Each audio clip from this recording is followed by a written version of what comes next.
ወገኖቼ መከራውም ይታወቃል ፈተናውም እኮ ይታወቃል እንደ ክርስቲያን ሆነ በፈተናዎች ውስጥ ስንኖር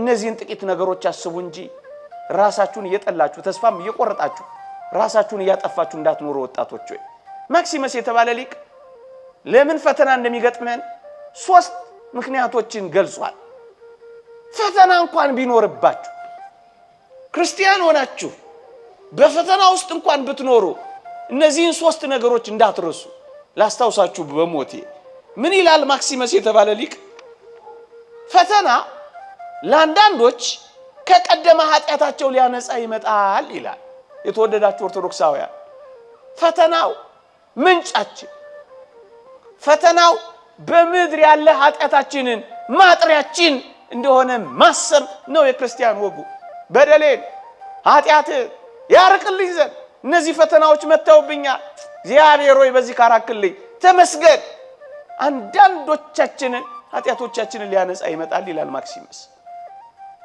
በቀደም አንድ ሎስ አንጀለስ ካሊፎርኒያ ከተማዋ ሙሉ ነዳለች ታስታውሱ ከሆነ the passion of christ የክርስቶስ ሕማማት ፊልም ፕሮዲዩሰር የሆነው አንድ ሰው ተጠየቀ የሱም ቤት ተቃጥሎ ነበር ምን ተሰማህ ብለው ጠየቁት ምን መልስ እንደሰጠ ታውቃላችሁ ለኔ መንጻት ነው አለ it's purification ለኔ ነጻው እንኳን ተቃጠለ ለኔ ኃጢአቴ መታጠቢያ ነው እንደማለት ያለን ያለው ወገኖቼ አንዳንድ ፈተናዎች አንዳንድ ሰዓቶች አንዳንድ መከራዎች ማንጫዎች ናቸው ብለን ነው ለረዳ ከቀደመ ኃጢአታችን ሊያነጻን ይመጣል በሌሎች ደግሞ ይላል አሁን ያለውን ፍጽምና የበለጠ ሊያሳምር ይመጣል ይላል አንዳንድ ፈተናዎች የበለጠ ውብ ያረጉናል አንዳንድ ፈተናዎች የበለጠ ይሰነግሉናል አንዳንድ ፈተናዎች የበለጠ ያጠነክሩናል እንጂስ ተስፋ መቁረጫ ራሳችንን መግደያ ራሳችንን ማጥፊያ ራሳችንን ማግለያ የበታችነት መሰሚያ የብቸኝነት አድርገን እንዳናስበው ክርስቲያን ሆነን ፈተና በጣም ብንቀበል የበለጠ ውብ ሊያደርገን እንደሆነ እውነት የበለጠ ሊያጠነክረን እንደሆነ ተረዱት ሶስተኛ እንዲሁም በሌሎች ዘንድ ይላል ሊመጣ ላለው ነገር እንዲዘጋጁ ማዘጋጃ ይሆናል ይላል ብርቱ ፈተናዎች የበለጠ ለሚመጡ መከራዎች ማዘጋጃ ይሆናሉ ወገኖቼ ያለ ጥርጥር የበለጠ ጠንካሮች እንድንሆን ልምጥምጦች እንዳንሆን ተሰባሪዎች እንዳንሆን በብዙ ወጀቦች በብዙ ፈተናዎች በብዙ መንገላታቶች መካከል የበለጠ ተዘጋጅተን እንድንቆም ያረጋናል ከብዙ ንውጽ ውስጥ ከብዙ ማይበል በኋላ ጸጥ የሚለውን ነገር ያመጣልናል እግዚአብሔር ነገ ለሚመጣው መከራ ይሰራናል የበለጠ ሲቦካ የበለጠ እኮ ሲላቁት የበለጠ እኮ ጠንካራ ነው የሚሆነው የበለጠ ከተፈጨ የበለጠ ጠንካራ ልም ነው የምትሆነው ትስላለህ የበለጠ ከታሸ የበለጠ ትለሰልሳለህ የበለጠ ትጠነክራለህ በአንዳንዶች ዘንድ ኃጢአታችንን ሊያነጻ በአንዳንዶች ዘንድ ያለንን የበለጠ ውብ ሊያረግ ሊያሳምር በአንዳንዶች ዘንድ ደግሞ ለሚመጣው መከራ ሊያጠነክረን ነው እስኪ ልጠይቃችሁ ዲያብሎስን ልቶ መጣበታለሁ ሌባ ባዶ የሆነ ቤት ሊበረብር የሚመጣ ይመስላችኋል ሌባ እኮ ሊበረብር የሚመጣው የተወደዳችሁ ኦርቶዶክሳውያን በሀብት የበለጸገን ቤት ነው የዲያብሎስ ውጊያ ከበረታባችሁ የፈተና ጫና ካለባችሁ ወጀብና አውሎ ንፋስ የሚጎነትላችሁ ከሆነ እንዳትረሱ የዲያብሎስ ውጊያ ካለባችሁ ባለጸጋናችሁ ማለት ነው እናንተ ምንም እንደሌላችሁ ውጊያው የበዛብን ፈተና እንዲህ ብላችሁ ካሰባችሁ ተስፋ ትቆርጣላችሁ ይልቅስ ሀብት ሃይማኖት ስላለኝ ነው ሃይማኖት የሌለውንማ ምን ያረጋል እኔ ምን አፈርቀው ሌሎች የሚስቁት አንተ እኮ ሃይማኖት አለ አንተ እኮ ደም ተቃብታ አንተ እኮ ከዲያብሎስ ጋር እና ሊምርህ ትፈልጋለህ? እንዴት በጸጥታ ሊከታተልህ ታየዋለህ? ይታገላል እንጂ ተዋ። አየህ ሌባ ባዶ ቤትን እንደማይበረብር ዲያብሎስም ውጊያ ካበዛብሽ ዲያብሎስ ከጎነተለ ውጊያ ካለ አንተ ድምጽ አለህ ማለት ነው። አንተ ባለጸጋ ነህ ማለት ነው። አንተ ተስፋ አለህ ማለት ነው። አንተ መንገድ ውስጥ ነህ ማለት ነው። አንተን ሊያሰናክል ነው የሚመጣው ማለት ነው። ሁለተኛ ሶስተኛስ እንዴ በመከራ እንደምንኖር በፈተና እንደምንዋዥ አውቅም ይታወቃል። ምናልባት ካንዳንዶቻችሁ በላይ እኔ ተናጋሪውም ልፈተን ይችላል። ግን የተማሪዎች እውነት የሚገለጠው በፈተና እንደሆነ ሁሉ የክርስትና እውነታችሁ በምን ይገለጥ ታዲያ ካልተፈተናችሁ? እና ሳንፈተን እውነት እንዳለ በምን ይገለጥ? እንዲሁ ዝም ብሎ እመኑት አትመኑ ጽኑ አትጽኑ በምን ይታወቅ እንዴ? ተማሪዎች እውነታቸው የሚገለጠው ፈተና ላይ በመቀመጣቸው ከሆነ የክርስትና ፈተና በምን ይገለጥ? ንውጽ ውስጣው ከሌለ አድነን ማለት የለም። አድነን ማለት ከሌለ ወጀቡንና ማይበሉን ጸጥ ማድረግ የለም። ታዲያ እንዴት ይታወቅ? እንዲሁ በኃያልነቱ እኮ ቢሆን ማን ይክዳል? በጉልበትና በተአምራት ማድረግ ቢችል እኮ ማን ይስታል? እንጽና ኑደቅ እኮ የሚታወቀው በፈተና ነው። ስለዚህ አትጥሉት ይልቅ ተረዱት። በመከራም ከክርስቶስ ጋር ፈተናችንንም የበለጠ ውብ ሊያደርገን ሊያጠነክረን ነው እንጂ በእውነት ተስፋ የምንቆርጥበት በእውነት ራሳችንን የምናንቅበት በእውነት ራሳችንን የምንጥልበትና የምንጠላበት ሊሆን አይገባም። ጥቂት ነገሮችን ልንገርና ላብቃ። የተወደዳችሁ ወጣቶች ባለፈ ህይወታችሁ እየተቆጫችሁ ከኖራችሁ እመኑኝ በጣም ጭንቀታም ትሆናላችሁ። ያለፈው አልፏል፣ በቃ ሄዷል። እልም ያለ በረሃ ውስጥ እንዳለ አሸዋ ወይም ደግሞ አሻራዋን ሳትተው እንደምትሄድ መርከብ በቃ አልፏል። ትላንትን እያሰባችሁ ሁሌ እየተቆጫችሁ መኖር የለባችሁ። እንደሱ የምትኖሩ ከሆነ ትጨነቃላችሁ። ሌላ አዲስ ቀን፣ ሌላ አዲስ ህይወት፣ ሌላ አዲስ ማለዳ፣ ሌላ አዲስ እድል እግዚአብሔር ሰጥቷችኋል። ነገን ደግሞ በስጋት ካያችሁት ነገን በፍርሃት ትላንትን በጭንቀት ትኖራላችሁ። ነገን ለባለቤቱ ትሰጡታላችሁ፣ ሲመጣ ትጋፈጡታላችሁ። ትላንት ያሳለፋችሁ ነገን እንደሚያሳልፋችሁ ማመን አለባችሁ። ትላንትን ለትውስታ ነገን ለተስፋ ነው ማስቀመጥ ያለባችሁ። ትላንትን እየተጨነቃችሁ አመልጦኛል እያላችሁ ነገን እየፈራችሁ በስጋት እየኖራችሁ ለዚህ ነው በጭንቀት ውስጥ የምንኖረው።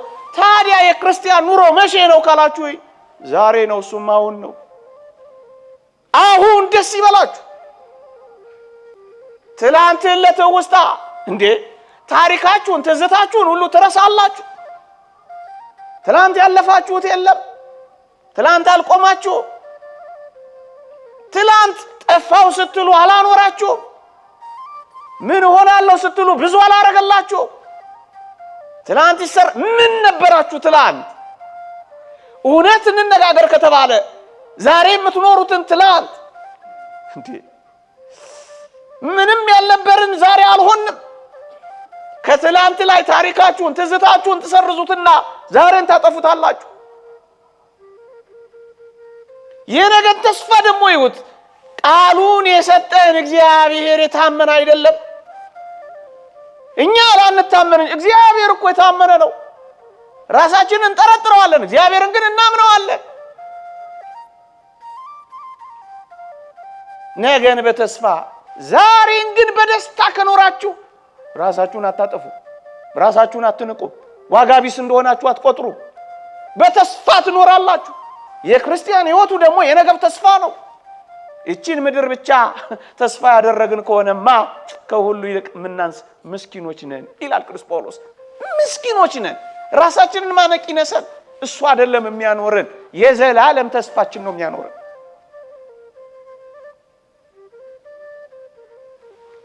ለማጠቃለል 2 ደቂቃ ብቻ ለማጠቃለል።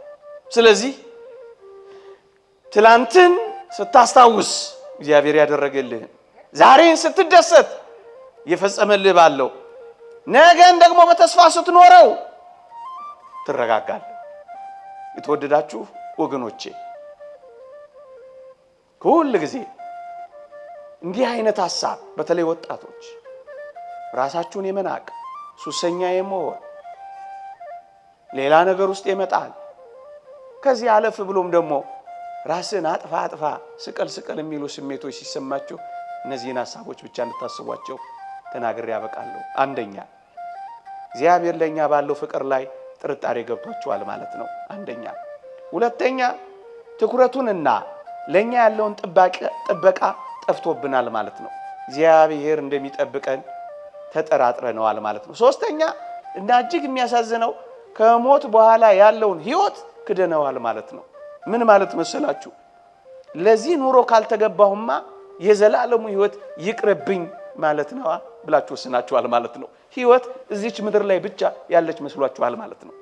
እጅግ የሚያሳዝነው ግን የደረሰብን ችግርና ያለንበት የችግር ስሜት ምንም መፍቻ የሌለው ከእግዚአብሔር በላይ እንደሆነ አድርጋችሁ እየቆጠራችሁት ነው ማለት ነው። ከእግዚአብሔር በላይ የሆነ ችግር ምድር የላት። ዝርዝሬ ማልጨረሰው ችግር አለ፣ እሱ ከእግዚአብሔር በላይ አይደለም። እግዚአብሔር ወዶ ታግሶ እግዚአብሔር ፈቅዶ መርጦ ለድህነታችን ካልሆነ በቀር እንዲሁ የሚተው መከራ የለንም። ይሄንን በቅጥነተ ህሊና እንድታስቡት ነው ወጣቶች። ለችግራችሁ መፍትሄ ቀን መስጠት ልመዱ ወገኖቼ። ትዕግስተኛ ሁኑ፣ አትቁነጥነጡ። እኔ አስታውሳለሁ ልጅ ሆኜ HIV ኤድስ የሚባል በሽታ እዚህ ከተማችን ውስጥ ገብታ ኢትዮጵያ ውስጥ ገብታ አስታውሳለሁ። በጣም ጥቂት ወጣቶች በተያዙ ጊዜ ሰውነታቸው ሲቆሳስል ጊዜ ወዲያው ራሳቸውን ማጥፋት ጀመሩ። አስታውሳለሁ ልጅ እያለሁ። ግን ይገርማችኋል ጥቂት የታገሱ፣ ጥቂት ቀን የሰጡ፣ ለእግዚአብሔር እድል ፈንታ የሰጡ በጣም ብዙዎች በህይወት ተረፉ። እነዛ ደንግጠው ራሳቸውን አጠፉ፣ ተቁነጠነጡ፣ ትዕግስት አጡ። ዛሬስ ብዙዎቹ ከበሽታው አርፈዋል፣ ወልደው ከብደዋል፣ የጠወለገው ለምልሟል ሰውነታቸው። ለምን? ብዙዎች ራሳቸውን አንቀው ገደሉ፣ ብዙዎች ግን ታገሱ፣ ቀን ጠበቁ። በቃ ተሳቀውም ቢሆን ቀን አሳለፉ፣ ቆስለውም ቢሆን ይኸው ተፈወሱ። በአይን ያየሁትን ነው። ብዙዎች ግን ራሳቸውን ቀጠፉ። ምን ማለት ነው? ቀን የሚያመጣውን አታውቁም። ታገሱ። ዛሬ እንደጨለማ አይቀርም። ዛሬ እንደወደቃችሁት አይቀርም። ዛሬ ልትዋረዱ ትችላላችሁ። የተዋረዳችሁት ነገር ነገ ሊያከብራችሁ ይችላል። እፈሩ። በእግዚአብሔር ፊት ከምታፍሩ በዓለም ፊት አታፍሩ። ተሳቀቁ። ኃጢአት ከሆነ እንደ ቅጣት አትቆጥሩትም። ለምራሳችሁን ታጠፋላችሁ፣ ለምራሳችሁን ትሰቅላላችሁ። ችግርህን ለአንዴና ለመጨረሻ ጊዜ የሚፈታልህ ሞት ብቻ መስሎ ታይቷል ማለት ነው። ራስን የምታጠፋ ከሆነ ራስን ማጥፋት ችግርህን ማጥፋት ሳይሆን ህልውናህን እንደሚያጠፋ ረስተዋል ማለት ነው። ህልውናህን ሳይሆን ችግርህን ለማጥፋት ልክ ተነሳ፣ ጸልይ፣ ስራ፣ አትተኛ። ኃጢአት ካልሆነ በቀር ምንም ነገር ስራ። በቃ ራስን ማጥፋት ትንሽ ችግር ለመፍታት ትልቅ ችግር መፍጠር ነው ይላሉ አንዳንድ አባቶች። ታላቅ ኃጢአት የሚሆነው በልብ ውስጥ የእግዚአብሔር ምህረትና እግዚአብሔርን ስታጠፋ ነው። ራሱን የሚያጠፋ ሰው መጀመሪያ በልብ ውስጥ ያለውን ሀልወት እግዚአብሔር ሲያጠፋ ነው ወገኖች። ደግሞ አንዳንዶች ካልሄድን ብንሄድ ይሻለናል፣ እዛ ይሻለናል እንጂ እዚህ አልተሻለ እንዴት እዛ ይሻላል? እዚህ የተሻልክ ኮንክ እኮ ነው እዛ የምትሻለው እኮ። ወዴት ነው የምትሄደው? የት ነው የምትሄደው? መሄጃ ሳታዘጋጅ ትሄዳለህ። አንድ ሰሞን ፋሽን ሆኖ በዚህ በማህበራዊ ሚዲያ ብንሄድ ይሻለናል እያሉ ወጣቶች የት እንደ ጳውሎስ ሳትወር ብንሄድ ይሻለናል። ሃይማኖቴን ጠብቄያለሁ፣ ሩጫዬን ፈጽሜያለሁ፣ ተጋድያለሁ፣ ልሄድ ከክርስቶስ ጋር ልኖር እናፍቃ ያኔ ሂድ። አሁን ምን ሆነ ነው የምትሄደው? የት ነው የምትሄደው? እረፍት አይደለም፣ ወደ መከራ እኮ ነው የምትሄደው። ወደ እረፍት የሚሞቱ ሙታን ብፁዓን ናቸው ስራቸው ይከተላቸዋል ይላል። ብፁዕ እንድትባል አሟሟትህ ነው እንጂ የሚያምረው። እንደዚህ ሆነ ብሄድ የት ትሄዳለህ? እንደዚህ እንደቆሰልክ የት ትሄዳለህ? እንደዚህ ሱሰኛ የሆንክ የት ትሄዳለህ? በራስ ላይ ጨክነ ማን ይራራልሃል? እምነት፣ ተስፋ፣ ፍቅር እነዚህ ሶስቱ ጸንተው ይኖራሉ። ፍቅር ግን ይበልጣል ከሁሉ። ሶስቱንም ከተውክ ቤተክርስቲያን አትዘምርልህም። ብትሞት ማህሌት አትቆምልህም፣ አትዘምርልህም፣ ፍትሃት አታረግልህም። ለምን? ሶስቱንም ክዳህላ።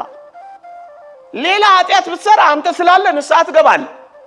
ራስህን ካጠፋ ግን እንዴት አድርገህ ንስሐ ትገባለህ?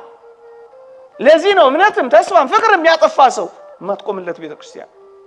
ሶስቱንም ያጠፋ ሰው ምንኛ ምስኪን ነው ወገኖች። ስለዚህ ወደ ፍቅራችን ወደ ተስፋችን የማንጠራጠረው እምነታችን ስንመለስ እንዲህ ካሉ ሐሳቦች እንርቃለን። አንተ የኔ ነህ፣ ተቤዥቻለሁ፣ አትፍራ፣ በስምህ ጠርቼሃለሁ። የበታች እንደሆንክ አታስብ፣ ከፍ አድርጌሃለሁ። ብቸኛ እንደሆንክ አታስብ፣ እኔ ወደ አንተ ዓለም ወርጃለሁ፣ ብዙ ዓለም አዘጋጅቼልሃለሁ። ስለዚህ እመነኝ፣ በተስፋ ጠብቀኝ፣ እወድሃለሁ የሚል አምላክ አለ። ይሄን እያሰብን በተስፋ እግዚአብሔርን እየጠበቅን ይሄን የምድር ኑሮ እንደ ዋና ጉዳይ ቆጥረን ራሳችንን አጨራምተን ልንኖር አይገባንም። ይቆየን። የእግዚአብሔር ቸርነት፣ የእመቤታችን አማላጅነት፣ የቅዱሳን በረከት ረድኤት አይለየን።